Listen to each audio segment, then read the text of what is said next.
Olá pessoal, tudo bem? Então hoje é um dia da gente dar uma revisada em alguma notícia, algum artigo que eu achei interessante nos portais de finanças aqui do Brasil. E eu selecionei uma notícia e, e uma orientação, né? Bom, a notícia é essa aqui, pessoal, que eu confesso que me deu borboletas no estômago, né? Como diria um velho uma velha expressão idiomática inglesa, né? Butterflies in my stomach. Olha, gente, me deu um arrepio na espinha, né? Para usar o bom brasileiro aqui. 0,5% de inflação nos Estados Unidos em janeiro e 0,16 no Brasil, né? Tipo, me belisca porque eu acho que eu tô sonhando. E 3% em um ano lá nos Estados Unidos. Pessoal, o mercado parece que não deu bola. Mas isso aqui eu acho extremamente preocupante, tá? Por quê? Ah, mas 3% não é baixo? É baixo, pessoal. Mas lá eles querem 2. Não é que nem o Brasil que a gente quer 3, mas 4,5 tá bom. Não. Lá eles querem 2, pessoal. E o problema é o seguinte, é que essa inflação americana, ela andou em meados do ano passado em 2,5, 2,6. Eu não quero assustar ninguém, tá? Mas sim, ela tá numa leve trajetória de alta.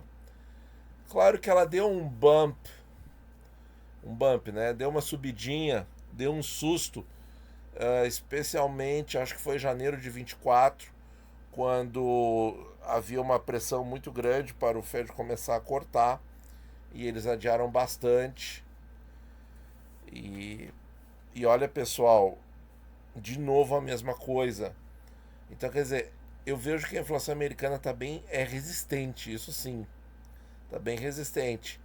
Vejam que se cortou um pouco, se cortou um ponto percentual, entre aspas, Selic deles, e já começou a querer empinar de novo.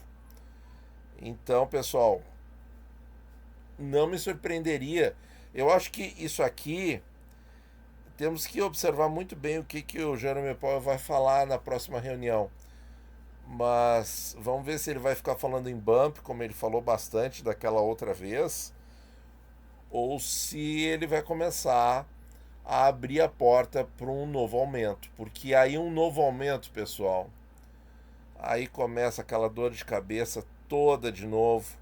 Isso pressiona o dólar, faz os títulos americanos subirem as taxas e reduzirem o preço, a mesma coisa que acontece com os brasileiros.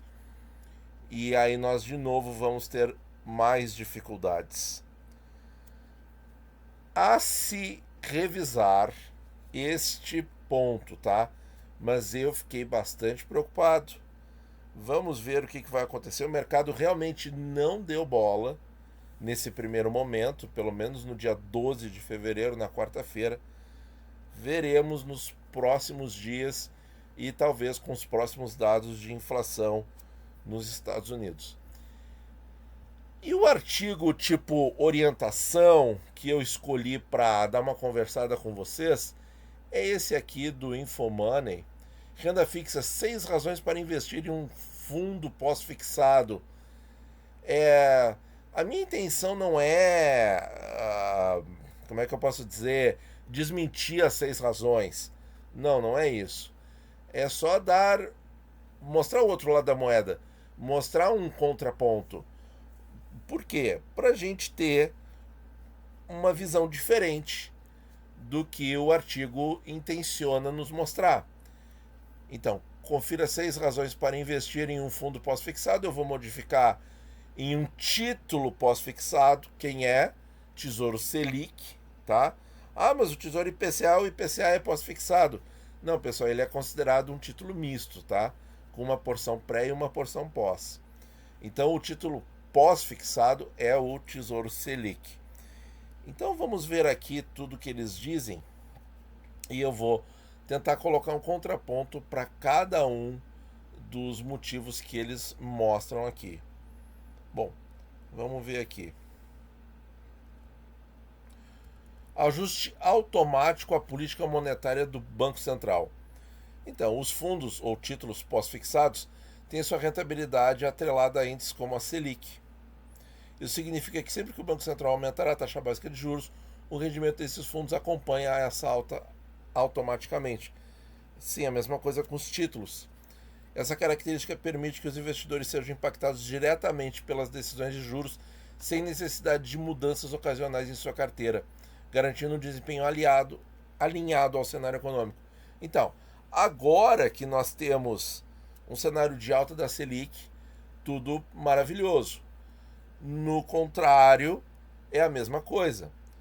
Quando a Selic começar a cair, a queda se dá na mesma proporção. Vejam que não há queda no patrimônio, não há queda no que foi investido.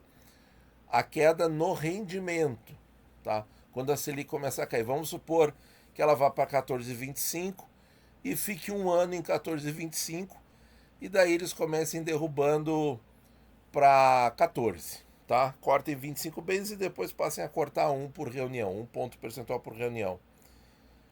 Ela passa a render nesse cenário completamente hipotético, os 14,25 o ano inteiro, depois vai passar para 14, aí vai render 14, não vai ter nenhum prejuízo de marcação de mercado, nada disso, vai passar a render menos. Então, o ajuste automático é bom? É bom. Só que quando a taxa sobe, o ajuste vai fazer o título render mais, e quando a taxa cai, o ajuste vai fazer o título render menos. Então isso aqui não foi mostrado, não foi explicado, né? Proteção contra volatilidade e cenários de incerteza. Em períodos de instabilidade econômica, os títulos de renda fixa pós-fixados se revelam como uma alternativa robusta. Diferentemente dos ativos pré-fixados, que podem ter seus ganhos corroídos em ambientes de juros elevados, os pós-fixados se adaptam conforme as condições do mercado.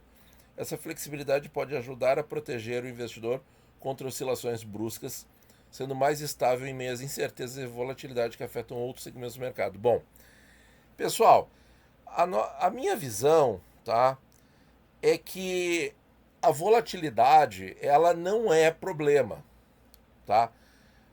Vários youtubers e tal também falam isso. A volatilidade tem que ser nossa amiga, porque a volatilidade nos ajuda. Quando os preços caem, a gente compra mais, tá? Eu não gosto da parte de vender, tá? Eu gosto só da parte de comprar. Quando os preços caem, a gente compra mais. Alguém pode complementar. Quando o preço sobe, aí a gente vende. Bom, fica aí a critério do freguês, mas nós só ficamos com a primeira parte da frase. Então, o que acontece, pessoal? Essa volatilidade, ela não é prejudicial, ela tem que ser nossa amiga. Então a gente não tem que tentar evitar a volatilidade, porque a cada vez que a gente tenta evitar a volatilidade, a gente está se afastando dos melhores investimentos, que são realmente os tesouros e PCAs, especialmente aqueles com prazo um pouco maior, os mais longos, que permitem um acúmulo de taxa acima da inflação por um longo período. E é isso que vai fazer a diferença. É essa taxa acima da inflação acumulada por um longo período. É isso que vai te gerar alguma riqueza. Claro que o fator principal é o teu aporte, é o trabalho. Eu e toda pessoa séria que fala sobre investimentos não tem dúvida disso. Mas o segundo fator mais importante é o tempo. E aí sim, um tesouro IPCA longo que tem volatilidade, ele vai te dar isso, mas ele vai te dar cobrando como? Com volatilidade. E aí, se você não tem conhecimento da volatilidade, você pode se assustar e fazer besteira e vender o título numa hora imprópria. Então essa proteção contra a volatilidade eu vejo mais como uma coisa que te dificulta de aprender de uma vez, né? Como é que é a marcação a mercado, sentir na pele mesmo o que acontece com o preço dos títulos, ver como é que você se sente, essa questão toda, para você perder o medo. E justamente quem está na chuva vai para se molhar. Então, se a gente ficar sempre buscando volatilidade, a gente vai deixar passar as melhores chances de ganho, tá? Agora, uma outra coisa que eu também penso, o título ele não tem que te proteger contra a volatilidade, ele tem que te proteger contra a inflação, te dando um ganho real. E aí, pessoal, eu sempre recordo disso. Quando a taxa Selic estava em 2%, ele protegia contra a volatilidade, protegia. Mas protegia contra a inflação, que rodava a 4% na época? Não protegia. Então, o que me adianta proteção contra a volatilidade? Né? Eu vejo isso como dois problemas. A gente retarda o nosso aprendizado sobre a volatilidade, e o melhor aprendizado é vivendo, é investindo, vivendo na prática isso. E não é garantido que nós tenhamos uma proteção contra a inflação. Claro, naquela época dos 2%. Hoje em dia o cenário é completamente diferente. A gente está com uma Selic de 13,25 na data que eu estou gravando o vídeo. E a inflação está rodando aí na casa de 4,8. Então tem muita margem, muita margem. Mas uma coisa também é necessário citar aqui. Num país vizinho que teve aí um período de quase hiperinflação, eles chegaram a ter, num determinado momento, que eu me lembro que foi noticiado, uma inflação na casa de 70% e a Selic deles pagando 40%. Tá? Então isso aí também tem que ser observado. Então, protege contra a volatilidade, mas contra a inflação não necessariamente. Ganhos com ciclo de alta dos juros. Então, com a perspectiva do mercado de que as taxas de juros continuarão subindo, investir em fundos ou títulos pós-fixados pode permitir a captura de ganhos proporcionais a essa tendência. Pessoal, é aquele ganho assim, ó. Tu ganhava 12, vai passar a ganhar 13, depois que a decisão foi para 13,25. Vai para 14,25, você vai passar a ganhar 14,25. Até o momento que eles decidirem por outra coisa. Então é um ganho limitado, né, pessoal? Não é um ganho de marcação a mercado, não é um ganho antecipado, não tem nada que possa dizer que esse ganho é um plus, né? Embora o nosso principal ponto com relação ao mercado é que o ganho, o plus, né, da marcação a mercado, quando se dá de maneira positiva, ele é ilusório, assim como o prejuízo. Mas aqui nem isso, porque é um ganho normal. Eu diria até que no ciclo de alta de juros você ganha mais no Selic, mas você deixa de investir talvez em ativos mais rentáveis no longo prazo. Então, é um ganho com o ciclo de alta, e os ciclos de alta, pessoal, eles têm um prazo para acabar. Então, por exemplo, se a gente pegar o ciclo de alta da última vez em que a taxa atingiu 14,25, ficou 1 ano e 3 meses. E depois o ciclo acabou. O ciclo de alta a 13,75 acho que foi quase 1 ano. Me corrijam aí nos comentários. Depois caiu um pouquinho e agora voltou. Então esse ciclo talvez fique 1 ano, não sei. Um pouco mais, um pouco menos. Ou seja, são períodos limitados. É completamente diferente de você comprar um IPCA principal 40 ou 50, em que você vai ter um IPCA hoje, um IPCA mais 7, travado aí por 15 ou 25 anos. É completamente diferente. Então o que você prefere? Você prefere garantir um ganho por décadas ou ganhar só nos pequenos ciclos de alta? Então, como eu falei no começo do vídeo, pessoal, eu estou dando os contrapontos ao que a matéria está trazendo, tá? Eu não quero, como é que eu posso dizer, dizer que a matéria contrapor tudo só para dizer que a matéria não vale nada. Não é isso, tá? Eu só quero dar o contraponto, mostrar outra opinião, mostrar o outro lado da moeda, mostrar a cara e a coroa, né? Diversificação e possibilidade de redução de risco.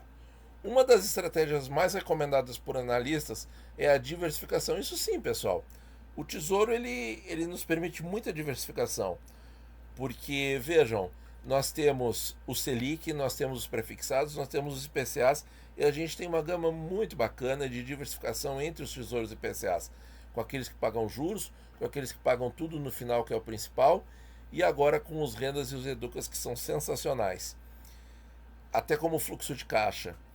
Então, e o Selic, como é que entra? Como uma diversificação. Redução de risco, muito na mesma linha do segundo parágrafo deles aqui, ó. Contra a volatilidade. Essa redução de risco é de volatilidade, risco de marcação a mercado, tá? Então, ó, incluir um título pós-fixado em sua carteira pode auxiliar a reduzir a exposição a riscos concentrados. Então, por exemplo, quem faz uma carteira só com o IPCA 50, vai ser difícil essa pessoa ter uma noite de sono tranquila, né? Por quê? Porque a duration do IPCA 50, na casa de 25 anos, vai fazer o preço dar pulos com cada movimento na taxa de juros, coisa que no Selic não vai acontecer. Ele vai ter aquela rentabilidade mais linearizada, mais flat ou levemente inclinada. Então é completamente diferente. Então, essa abordagem pode ajudar a mitigar perdas, mas perdas eventuais, né? Quando a taxa sobe, o preço cai. Essas perdas são eventuais, a gente já mostrou aqui muitas e muitas vezes. E proporciona um equilíbrio que pode ser crucial para a manutenção da saúde financeira do portfólio, mesmo em momentos adversos. É aquela situação, ó, por exemplo, veio uma marcação a mercado negativa nos tesouros IPCAs, mas a parcela que tu tem de Selic ganhou 1% no mês. Então ele dá uma segurada na carteira. É isso, tá? Para um investidor que tem pouca experiência, eu acho que isso é importante, porque vai deixar a pessoa mais tranquila e vai reduzir uma percepção de que a carteira estaria ruim ou que o rendimento estaria ruim, né? Enquanto ela espera com mais paz de espírito os títulos Tesouro e IPCA fazerem o que tem que fazer, que é acumular, né? Possibilidade de liquidez e flexibilidade. Isso aqui é que eu acho que seria uma coisa mais interessante, né? A possível facilidade de resgatar os recursos é outro ponto forte do Tesouro Selic, né? Dos títulos de renda fixa pós-fixados. Então, muitos desses fundos oferecem liquidez diária, o Tesouro Direto oferece liquidez diária em todos os seus títulos, né? Isso é fundamental em períodos de instabilidade. E aí sim, isso é uma grande distinção que a gente faz, que a gente tem no Tesouro Direto, porque quando o Tesouro passa por um, entre aspas, circuit break, em que as negociações são suspensas, os tesouros Selics permanecem lá, tanto para compra quanto para resgate. Tá? Isso é muito importante. Então, é mais um argumento para aquela sua reserva ficar lá, sempre com liquidez, né? E flexibilidade, uma reserva, aí o investidor é que vai determinar o tamanho dessa reserva na sua carteira, e tem investidores que trabalham com zero, sim, tem. Essa reserva, ela te dá flexibilidade, porque num momento como o atual, com taxas na casa de 7,5, esse investidor que tem essa flexibilidade pode fazer aportes fracionados, por exemplo, um pouco maiores do que o habitual, aproveitando essas taxas, né? Então, pessoal, é isso aí, tá? Tem aqui gestão profissional, que ele está falando de fundos, né? Que não cabe no caso do Tesouro Selic, porque o meu objetivo era falar de título pós-fixado, tá? Então, assim, eu gostei, tá? Eu gostei da matéria, pode parecer que não, mas eu gostei. Eu só queria dar a outra visão, né? E eu acredito que a função mais importante do Tesouro Selic é mesmo reserva, seja qual tipo de reserva for, tá? Porque, por exemplo, você não deveria É claro que isso inclui um aprendizado, uma experiência, mas você não deveria, por exemplo, nesses momentos de susto, de pânico dos mercados, deixar de comprar os tesouros IPCAs para comprar tesouro Selic e esperar o mercado se acalmar e depois trocar o tesouro Selic pelo tesouro IPCA, porque aí nesse caso, quando o mercado se acalmar, significa que as taxas poderão cair e você poderia pagar muito mais caro no tesouro IPCA. Então esse é o único problema que talvez esse tipo de matéria possa te levar à conclusão de que no Tesouro Selic você estaria mais seguro, o que não procede na nossa visão, né? Você está seguro com relação à marcação a mercado, mas a marcação a mercado ela tem que ser compreendida e absorvida porque ela te dá oportunidades de comprar ativos baratos. Né? Esse é o grande ponto, tá? Então é isso, pessoal. 20 minutos aí de vídeo já está mais do que suficiente. Muito obrigado por ouvir e bons investimentos a todos.